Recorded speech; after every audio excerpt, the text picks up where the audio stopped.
And moving now to the other big headline, two more notices from the Income Tax Department to the already beleaguered Congress party. So multiple back-to-back tax notices to the Congress party in the poll season.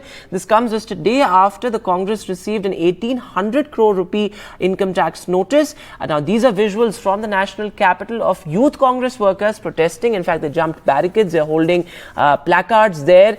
These protests are being held against the central government. This after the Congress alleged that this is tax terrorism that is being done at the behest of the central government. In fact, this also comes after the Congress received a setback from the High Court, which dismissed its petition against tax reassessment. In fact, senior leader of the party and Karnataka's Deputy Chief Minister D.K. Shivkumar has said that he has also received a tax notice despite the matter being settled. Take a look at what the Congress party leaders had to say.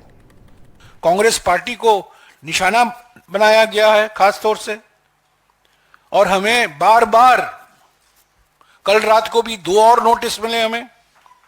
कल जब हम press conference कर रहे थे तब तक 4 notice हमें मिले थे, कल रात को 2 और नोटिस मिले हैं, और आज मैं नहीं जानता हूं और कितने नोटिस आएंगे, क्योंकि अभी तक केसरी जी के जमाने तक ही नोटिस आए हैं। Why they are targeting the opposition? That means it shows that they are afraid of the Congress party, they are afraid of India alliance, and India alliance is going to defeat the NDA. This is the weakness what the BJP has understood, that they will lose the election. So they are trying to create all type of fear, including me also. Yesterday night I got a notice from the income tax, which has already been the settled matter. Even you got a notice? Yes, including also myself. I was shocked. In fact, sources have now told NDTV that the onus is on the Congress party because they received multiple opportunities to reply to the Income Tax Department and file their returns, but they chose not to. My colleague Vasudha Venugopal has these details.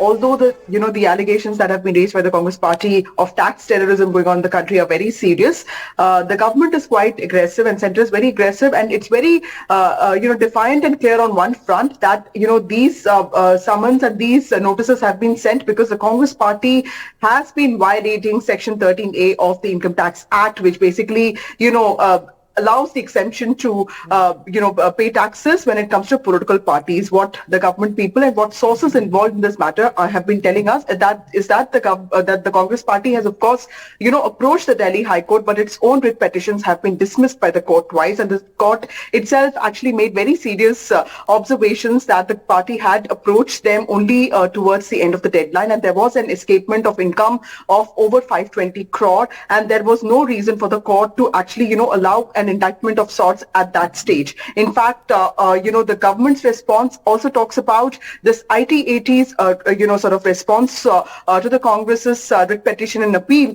when the party failed to get any reprieve from the High Court. And it's very interesting here because while the allegations of the Congress party has raised are very serious in nature, the Income Tax Department and the Finance Ministry and government sources who have been involved in this matter are very clear that it is, political parties have an exemption to when it comes to filing taxes, but they also have to file returns, and this is a violation from the Congress party itself. And then there has been a thorough assessment of its replies to the court, and that scrutiny has happened, and the party has been given multiple chances, ample opportunities to reply, which is after which this whole action has been taken place. And also, the department has basically made it clear that evidence was also shared with the taxpayer, when the assessment was done. So the party, in some ways, cannot claim that it was not in know of the matter, and then all of this came as a shock to the party. So it's clear that the government is playing it very aggressively here, making it about rules and rules that cannot be flouted